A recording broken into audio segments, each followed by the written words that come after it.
demokrasi itu diberangus, tiran oleh Orde Baru dan Soeharto, memunculkan atau kesamaan nasib sehingga jadilah PDI Perjuangan langsung besar.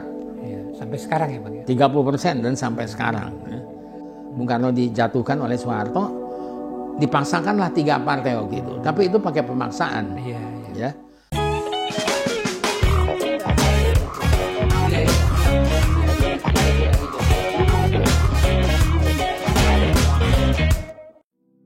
Ya, selamat siang pemirsa, jumpa lagi dengan kami di acara Emir Talk. Seperti biasanya, saya yang ditugaskan untuk bertanya kepada narasumber kita yaitu Bapak Emir Muiz. Selamat siang Pak Emir. Selamat siang Pak Didang. Ya, Assalamualaikum. Ya, Pak, ya. Waalaikumsalam warahmatullahi wabarakatuh. Bang, akhir-akhir ini Abang sebagai seorang partai kan dia melihat ada bukan fenomena sih sebetulnya sejak lahirnya reformasi itu banyak sekali partai ya yang dulu hanya 3 gitu kan, masa Orde Baru PDI tanpa embel-embel perjuangan, terus P3 Partai Persatuan Pembangunan dan Golongan Karya dulu, malah Golongan Karya aneh-aneh juga waktu itu disebut partai tetapi dalam implementasinya sebetulnya sebuah partai. Nah, belakangan ini muncul juga Bang partai-partai baru kayak Masyumi Ribon, Umat, Partai Buruh. Sebetulnya Bang Emir melihat apa sih efisiensi efektif di tengah masyarakat kita partai banyak atau partai sedikit Indonesia ini seperti apa? Soalnya sangat kasat mata kalau kita lihat sekarang. Banyaknya partai-partai itu udah pasti tidak efisien, ya tidak efektif dan cuma buang-buang uang sebetulnya. Ya. Kenapa Bang itu Bang? Nah, tapi inilah akibat produk reformasi di mana kita galakan lagi demokrasi setelah 32 tahun diberangus oleh Orde Baru. Kita pengalaman kok punya partai banyak. Pada saat kita merdeka, 18 Agustus, sidang BPUPKI menentukan Undang-Undang Dasar 45. Di situ ada ketentuan bahwa ada satu partai nasional. Tapi bulan November oleh Wakil Presiden, oleh almarhum Bung Hatta, masyarakat dibebaskan untuk membentuk partai-partai. Waktu itu partai-partai meledak banyak sekali, memang pada tahun 55 itu mungkin sekitar 50-an partai itu yang ikut pemilu pada saat itu. Ya. Tapi pada saat itu demokrasinya memang betul-betul ada, tidak ada kecurangan, tidak ada money politik dan macam-macam, dan menghasilkan 4 pemenang, yaitu PNI, Masyumi, PKI, dan NU. Ya. Betulnya dari sini aja udah kelihatan dalam keadaan yang bebas, demokrasi yang nggak ada premannya, nggak ada money politiknya, ada 4. Jadi memang masyarakat kita tuh punya aliran, multi aliran, banyak aliran-aliran. Cocok sekali memang dengan tulisan Bung Karno di dalam buku Di Bawah Bendera Revolusi, ada Islamisme, Marxisme dan sosialisme.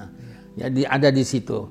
Nah, aliran-aliran ini memang ada dan itu memang mesti bisa diejawantahkan dalam satu bentuk partai-partai.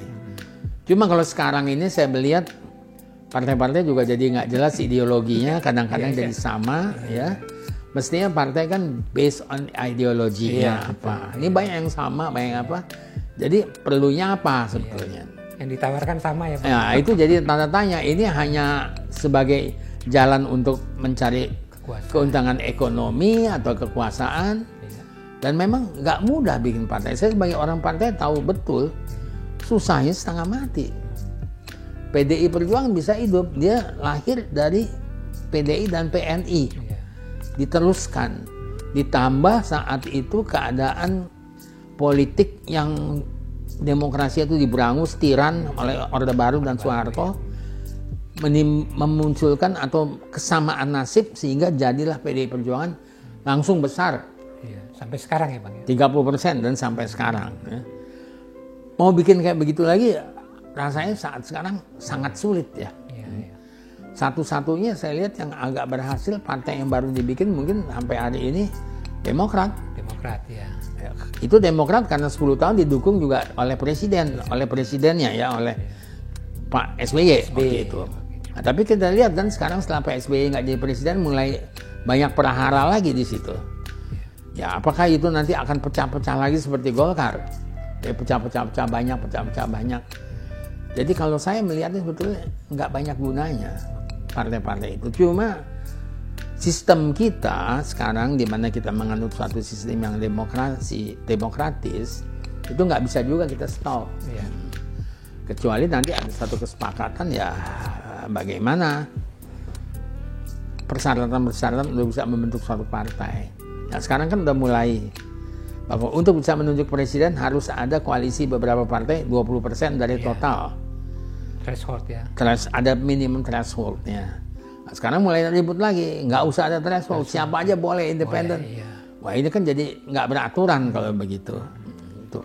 Ya, Pak Emir kalau melihat kita misalnya tadi Pak Emir bilang tawaran-tawarannya hampir sama ya, karena ideologinya kan sama. Pancasila hampir semua kan, artinya tidak ada keciri khasan isu-isu baru yang bisa dijual. Ini kenapa? Karena pendidikan politik atau karena memang mereka terburu-buru bikin partai tanpa berpikir apa sih yang mau mereka perjuangkan gitu?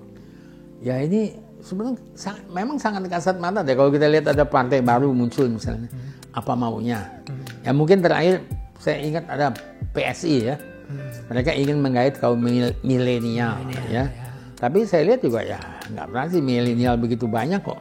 PSI juga cuma sekian persen, nggak nyampe juga.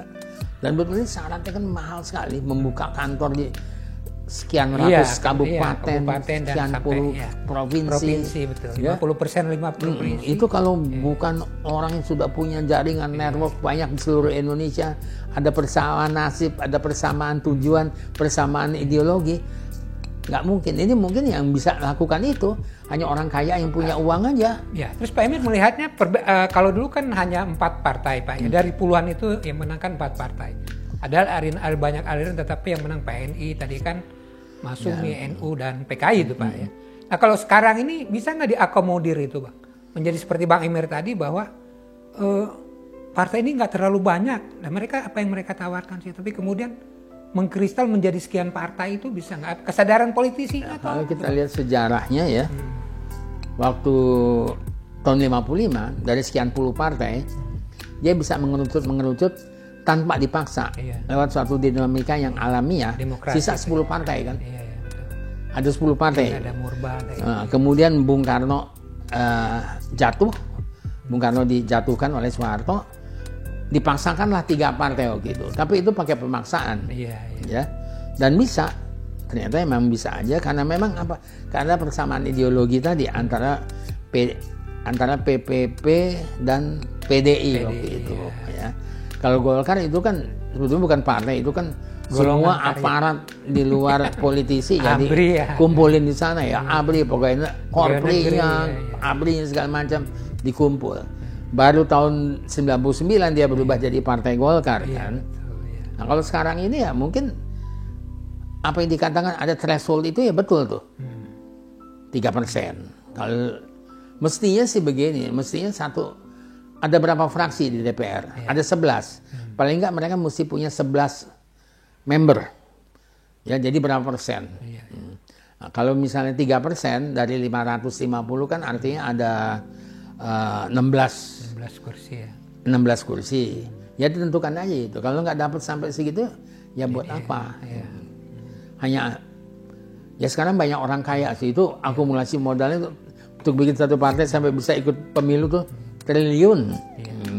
Nah Bang, kalau melihat misalnya bahwa partai itu selain menjual katakanlah program-program ya Bang ya terkait ya tidak jauh-jauh loh misalnya mengurangi pengangguran kan itu aja kan Bang kan meningkatkan ekonomi. Tetapi ada tokoh-tokoh juga yang mereka majukan. Nah kalau melihat tokoh-tokoh seperti sekarang ada di umat kan ada Amin Rais gitu ya di antaranya gitu. Dan kemudian ada Partai Buruh menjual Iqbal ketua partai tenaga kerjaan itu ya buruh lah dari Partai Buruh gitu. Dan kemudian dari Ribon itu Masumi Ribon ada Ahmad Yani yang dulu P3 sebetulnya menjual tokoh dengan menjual program itu sendiri perbandingan seperti apa Bang? Artinya masyarakat lebih menarik mana kita? Soalnya sekarang begini sih ya dengan sistem informasi yang sudah begini luas tokoh tuh jadi banyak sekali. Bisa jadi tokoh tuh kalau jadi presiden kayak Jokowi gitu. Nah, itu bisa ditokohkan atau dia udah menteri yang utama dan sebagainya. Kalau yang dari yang biasa-biasa ditokohkan Bisa aja ditokohkan, tapi belum tentu diterima ya. Belum tentu bisa menggait suara. Iya benar. Karena artinya masyarakat bisa lebih kritis gitu Bang. Ya, kalau Pak Amin Rais, beliau dikenal sebagai Muhammadiyah kan, diharapkan masih bisa menarik Muhammadiyah. Tapi Muhammadiyahnya juga kan udah terpecah kemana-mana. Udah banyak orang-orang yang lain. Gitu juga dengan PKB. Dulu kan NU otomatis ke sana. Sekarang NU juga pun sudah terpecah-pecah, sudah banyak. Di Golkar kan ada, PDIP juga bahkan ada. PDIP pun juga ada dengan Partai Demokrasi Pembaruan dulu. Ya, Laksamana Soekardi. PDP Laksamana Soekardi itu. Lain-lain itu. Tapi ya memang akhirnya lewat ya Pak. Akhirnya saya kira kalau secara alamiah ditumbuhkan nggak lebih dari 5. Nah, melihat dari pelajaran yang patah tumbuh hilang berganti keluar tapi akhirnya mereka juga kalah, itu sebetulnya kenapa tuh Bang? Nanti kan juga akan ada seleksi alamiah juga. Lama-lama kalau uangnya habis ya tutup sendiri. Itu kan. Jadi kekuatan uang masih dominan. Uangnya habis dan kalau kepentingan udah nggak ada, jadi kekuatan uang dan kepentingan. Uangnya banyak tapi kalau dia lihat dia nggak punya kepentingan, dia udah bisa dapat kepentingan tempat lain, ya buat apa bikin partai. Nah kalau dibandingkan dengan Amerika Serikat gimana Bang? Kondisi sosial kultur kita, relevansinya dengan partai politik sendiri. Di sana kan tidak banyak partai, gitu. Tidak perlukan banyak partai. Jumlah penduduknya mungkin lebih banyak dari kita. Itu kenapa Bang? Di Amerika, di situlah ada yang katanya itu seleksi alamiah.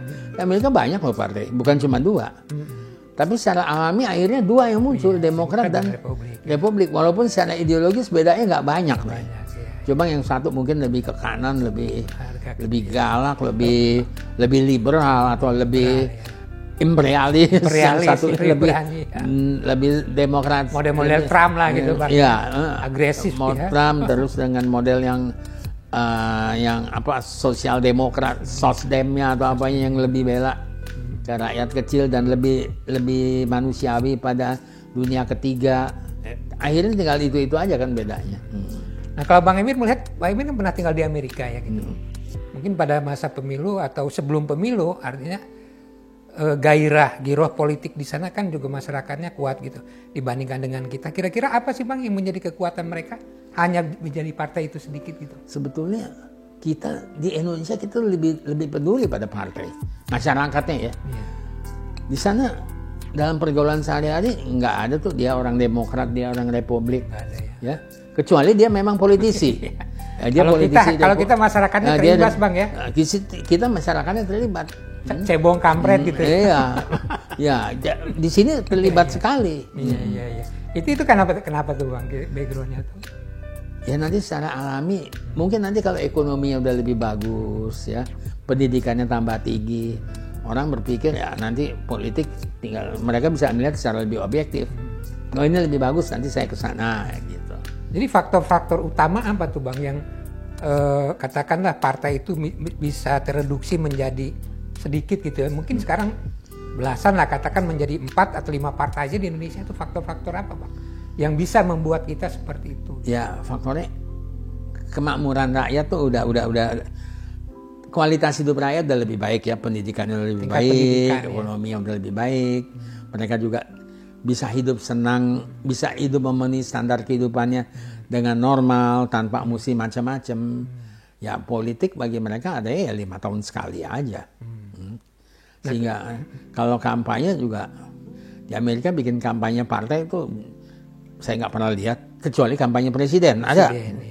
Tapi misalnya seperti PDI bikin acara kumpulin rakyat ke tengah lapang di sana nggak pernah lihat saya. Ada dangdutan. Nggak pernah lihat. Di sini kan ya kita lihat lah kalau kita kampanye. Kita ada jenis kampanye kita. Saya kan bolak-balik kampanye sampai ke pelosok apa. Bang Emir ke kaki lah gitu ya. Dan itu kan mestinya ada dangdut, bawa artis. Orang datang tuh cari hiburan. Tapi kalau hiburan udah cukup, ngapain mesti ke tanah lapang? Panas-panas. Ya sekarang ini Bang ya. Sekarang masih bisa. Tapi saya kira 20 tahun lagi mungkin ya kita sama aja nanti. Nah kemudian pesan Abang apa nih Bang terakhir nih? Agar partai ini juga bisa melahirkan demokrasi yang sehat gitu kan. Menjadi partai nggak terlalu banyak juga, nggak usah kegenitan. Karena Indonesia besar, partai banyak gitu. Seperti apa? Jadi kita biarkanlah kalau mereka memang mau bikin, tapi thresholdnya aja di thresholdnya diperketat. Nanti lama-lama 20% itu masih perlu Bang ya? Kalau untuk presiden 20% masih perlu lah. Ya. Itu pun juga 20 kalau masing-masing 20 bisa punya 5 presiden. Iya. Pemilunya bisa 2 kali, ongkosnya berapa kali lagi pemilihan presiden 2 kali. Triliunan ya. Betul. Sebetulnya 30 aja. 30 jadi ada 3 calon dah. Paling bagus ya, tapi udah sekarang 20. Ya. Tapi nanti dengan sendirinya akan tereduksi sendiri jumlah partai-partai tadi. Seiring dengan pendidikan itu. Seiring dengan kehidupan ekonomi kita. Ya, nanti akan ada seleksi alamiah dengan sendirinya. Tapi saya berharap seleksi alamiahnya bukan karena muncul tirani baru ya. Iya. Nah itu nggak alamiah.